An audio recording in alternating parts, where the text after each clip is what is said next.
Balenciaga's couture was beautiful, but very familiar, and that's the headline we'll start on today.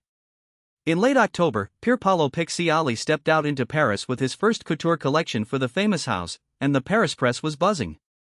After the legendary Demna, we had a designer that could, in theory, find the right blend of heritage and modernity, and Piccioli tried to do just that. He stopped mimicking his predecessor's streetwear aesthetic and went back to the balance of color and tailoring he honed at Valentino. So the house saw tangerine and khaki, periwinkle and dove gray, blush pink and grape, and ruby. His signature palette intersected with classic Balenciaga shapes, the sack dress, the trapeze, the balloon skirt. But Stam's creative process didn't stop at the palette. He introduced today's technology, a wool coat whose back was shaped like a turtle's shell, not cool with seams but with a 3D printed mold.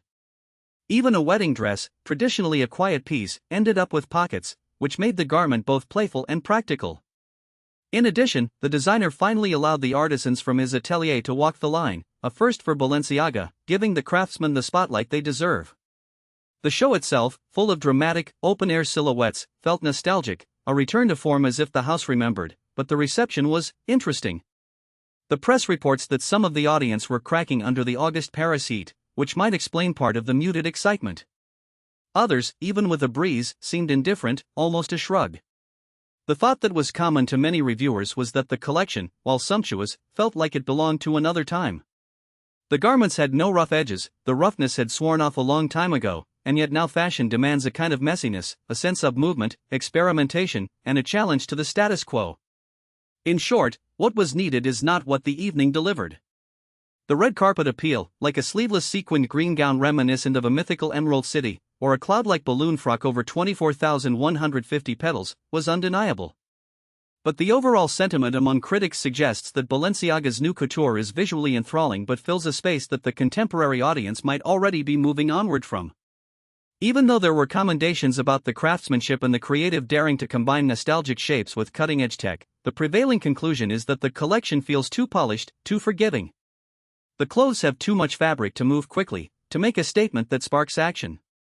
The high expectations tethered to the house and to Piccioli's reputation perhaps made audiences look for a stronger push.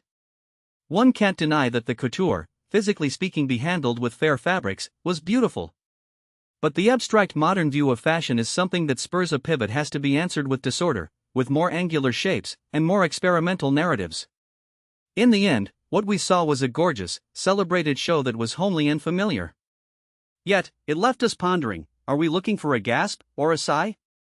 And as for Piccioli, he has made a statement, he can do couture that feels safe but inflected with his signature color sensibility. The question is whether it truly satisfies the contemporary appetite for daring, movement? For now, the answer lies etc. Thanks for joining me on this quick rundown of Balenciaga's debut couture for Piccioli. Until next time, keep your eyes on the runway and your ears on the story. Good night.